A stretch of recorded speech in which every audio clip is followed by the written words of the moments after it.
Olá, tudo bem? O tema de hoje é maravilhoso. Vamos falar sobre Jesus e o grande conflito. Aqui em João 14, verso 6, está escrito: Respondeu-lhe Jesus: Eu sou o caminho, a verdade e a vida, e ninguém vem ao Pai senão por mim. Esta é a maior verdade sobre Jesus. Ele é o caminho, a verdade e a vida, e que ninguém será salvo senão por ele. A questão é a seguinte: lá em Daniel 8, verso 12, diz que Satanás jogaria a verdade por terra. E para fazer isso, Satanás usaria a igreja romana e as suas filhas. E assim, Satanás pisaria na verdade. Jesus é a verdade. Eu pergunto, será que Satanás pode jogar Jesus por terra? Claro que não, absolutamente não. Então, como ele trabalharia para pisar na verdade sobre Jesus? De acordo com a Bíblia, Jesus é o nosso único mediador, está aqui em 1 Timóteo 2, verso 5, há um só Deus e um só mediador entre Deus e os homens, Cristo Jesus, homem. Então Jesus é o único mediador, Jesus é o nosso advogado, que está interligado uma coisa com a outra, e Jesus é o nosso suficiente e poderoso Salvador. Então Satanás odeia Jesus Cristo. Esse ódio começou lá no céu. Aqui em Apocalipse, capítulo 12, versículo 7, está escrito assim, Houve peleja no céu. Miguel e os seus anjos pelejaram contra o dragão. E também pelejaram o dragão e os seus anjos. E aí o verso 8 continua descrevendo essa guerra. Percebe aí a ira do dragão, e nesse caso o dragão é Satanás, contra Miguel, nesse caso Miguel é Jesus. Então, desde o céu, Satanás odeia Jesus Cristo. E por isso ele começou uma terrível perseguição a Jesus. O resultado é que Satanás foi expulso do céu. E aqui na terra, Satanás continuou esta perseguição a Jesus. Quando Maria ficou grávida e Jesus então estava para nascer aqui nessa terra, para nos salvar do pecado, Satanás fez de tudo para conturbar o nascimento de Jesus.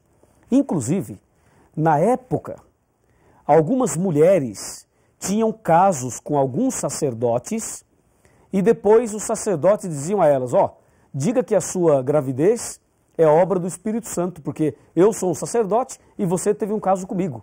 Então, se você está grávida, é obra do Espírito Santo. E essa ideia começou a ser usada, espalhada naquela época, e quando a Maria ficou grávida e disse que era obra do Espírito Santo, então muitas pessoas não acreditaram, achando que Maria era mais uma vítima daquele sistema pecaminoso entre os homens maus.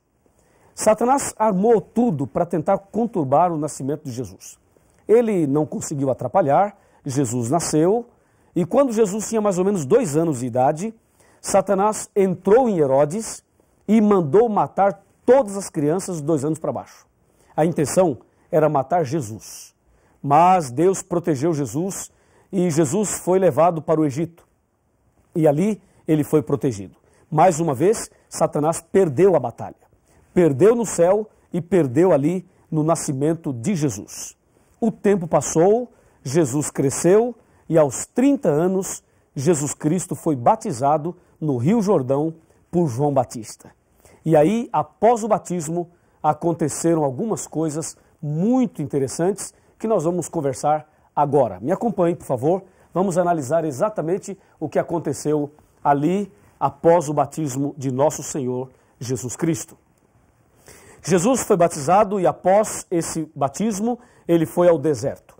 E diz a Bíblia em São Mateus capítulo 4 que ele foi levado pelo Espírito ao deserto. E lá no deserto ele ficou em jejum 40 dias e 40 noites, depois teve fome. E aí apareceu o tentador e disse, se tu és filho de Deus, transforma as pedras em pães. E aí Jesus respondeu dizendo, está escrito, nem só de pão viverá o homem, mas de toda palavra que sai da boca de Deus. E aí vem a segunda tentação, lança-te daqui abaixo, e aí vem a terceira tentação, e a terceira é que eu gostaria de destacar com você. Por favor, me acompanhe aqui em São Mateus capítulo 4.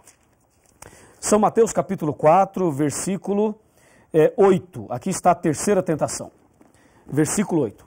Então levou ainda o diabo ao monte muito alto, mostrou-lhe todos os reinos do mundo e a glória deles. E lhe disse, tudo isso te darei, se prostrado me adorares. Olha que absurdo. Satanás pediu a Jesus que o adorasse e disse, eu te dou todos os reinos do mundo e a glória deles.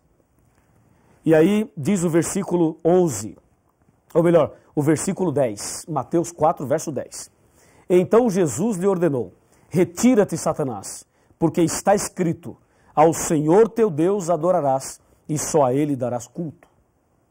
Que maravilha! Jesus foi firme ali. E você pode perceber que Satanás sempre tentando levar Jesus a cometer algum pecado, algum deslize, e sempre tentando atrapalhar o plano da salvação. A ira de Satanás contra Jesus começou lá no céu, depois veio para a terra, e como você pode perceber aqui, em cada fase da vida de Jesus, ali está Satanás tentando atrapalhar.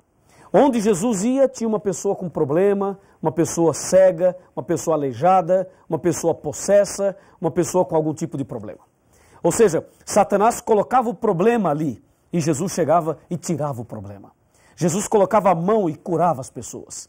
Jesus chegava e os demônios iam embora. Jesus libertava aquela pessoa. E assim, toda a vida de Cristo foi uma vida também envolvida no grande conflito. De um lado, Satanás perturbando, atrapalhando. Do outro lado, Jesus amando, curando, libertando, salvando as pessoas. Até que o tempo foi passando. E chegou o momento em que Jesus deveria ir a Jerusalém. E ali Jesus deveria ser entregue, deveria ser preso e deveria ser morto. E aí aconteceu um fato muito curioso que nós vamos ver na Bíblia. Mas antes de ver, quero lhe fazer uma pergunta. Na sua opinião, Satanás queria que Jesus morresse? Sim ou não?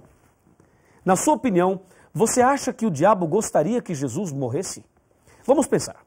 Se Jesus morresse, o que o diabo ganharia com isso? Aparentemente nada. Pelo contrário, a morte de Cristo seria a derrota de Satanás. Mas se Satanás não tentasse Jesus, se Jesus não morresse, o que teria acontecido? Percebe? Satanás, se ele pudesse matar uma pessoa, ele mataria quem é cristão ou quem não é cristão. Ele mataria quem serve a Deus ou quem não serve. Resposta. Se o diabo pudesse matar e ele matasse um cristão, o que o diabo ganharia com a morte de um cristão? Não ganharia nada, porque o cristão morreria salvo e a morte do cristão ainda poderia salvar outras pessoas. É ou não é? Agora, se o diabo matar uma pessoa que não é cristã, além da pessoa morrer perdida, então Satanás ali conseguiu tirar uma vida. Logo, se ele pudesse matar, ele mataria uma pessoa não cristã. Agora, e no caso de Jesus? Satanás queria que Jesus morresse ou não? Resposta. Houve um tempo em que Satanás desejou a morte de Cristo. Mas houve um tempo em que ele não desejou a morte de Cristo.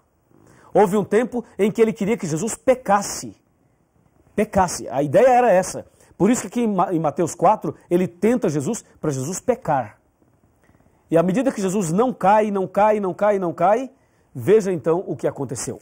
Mateus capítulo 16. Abra sua Bíblia e veja o que diz São Mateus 16. São Mateus 16, nós vamos ler aqui a partir do versículo 21. Está escrito: Desde esse tempo começou Jesus Cristo a mostrar a seus discípulos que lhe era necessário seguir para Jerusalém, sofrer muitas coisas dos anciãos e dos principais sacerdotes e dos escribas, ser morto e ressuscitado no terceiro dia. Verso 22. Pedro, atenção, hein? Atenção. Pedro, chamando-o à parte, começou a reprová-lo, dizendo: Tem compaixão de ti, Senhor, isso de modo algum te acontecerá.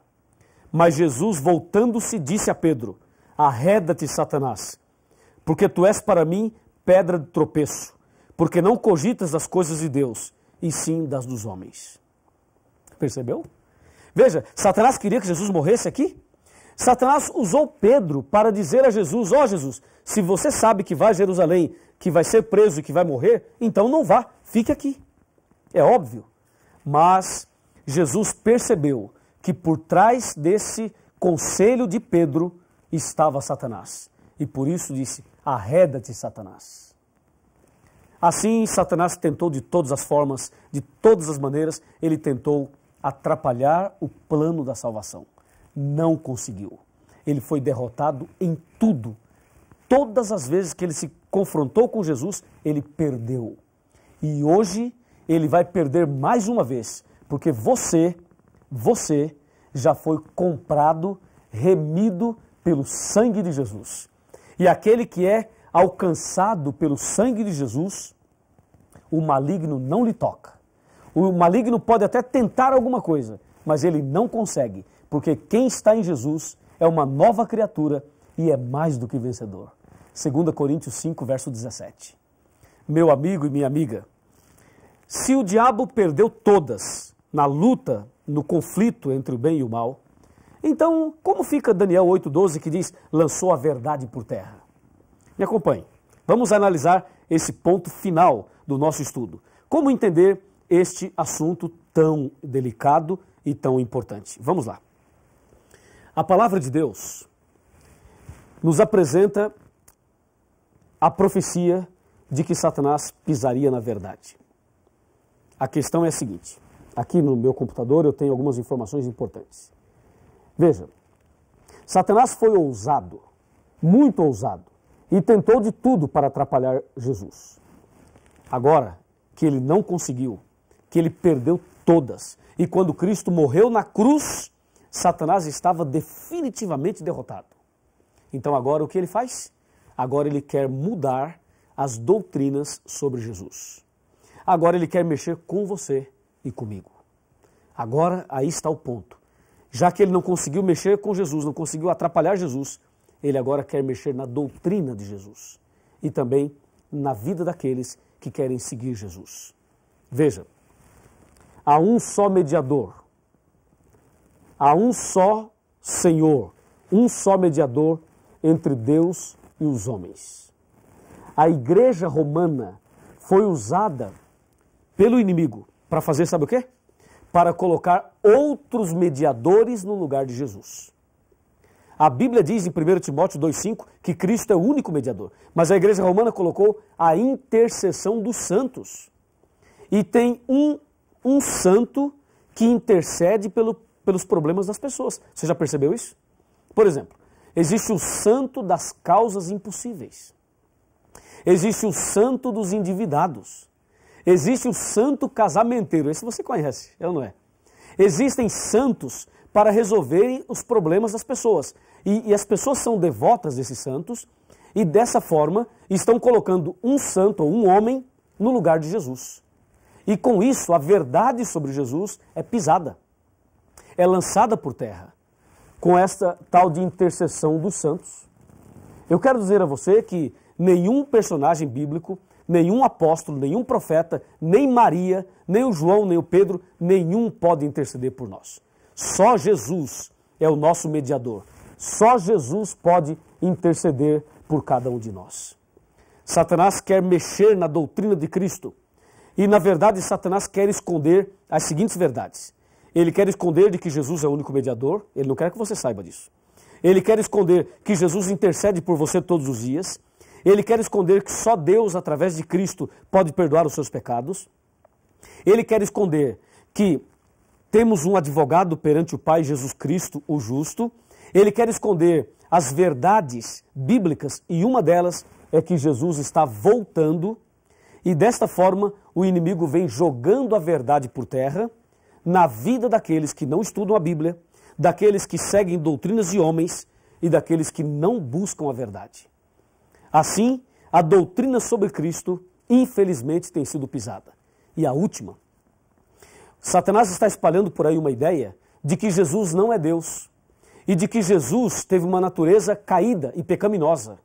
As mensagens torcidas têm criado forças por aí. Mas tome cuidado, porque as doutrinas de homens estão sendo colocadas por Satanás para pisar nessa verdade. Mas a verdade é que Jesus venceu todos os conflitos entre o bem e o mal. E quando morreu na cruz, nos garantiu a vitória. E quero dizer mais a você. Se você estudar a Bíblia como deve estudar, e seguir a verdade de Jesus como deve seguir, ter Jesus no coração, se você abrir o coração para Jesus, se você seguir os passos do Senhor Jesus, se você fizer hoje uma entrega total da sua vida a Jesus, eu tenho certeza absoluta que a verdade de Deus será restaurada na sua vida. E mais, eu tenho certeza absoluta que Deus fará o maior milagre no seu coração. Lembre-se, em Jesus somos vencedores. E o sangue de Jesus tem poder para expulsar Satanás da vida de quem quer que seja. E se o diabo está perturbando a sua família, se o diabo está perturbando a sua casa, se há uma obra maligna na sua vida, se você está preso em algum vício, se você está preso em alguma artimanha do inimigo, nesse momento, Deus vai te libertar das garras de Satanás. Creia, há poder no sangue de Jesus. E se você crê assim, então abra o coração para que a verdade seja restaurada na sua vida. Vamos orar? Grandioso Deus, Pai Todo-Poderoso, muito obrigado, porque Jesus venceu e nós também somos vencedores em Jesus Cristo. Eu entrego nas tuas mãos esta pessoa que está orando comigo nesse instante e que o teu poder se manifeste na vida dele e na vida dela. Em nome de Jesus. Amém.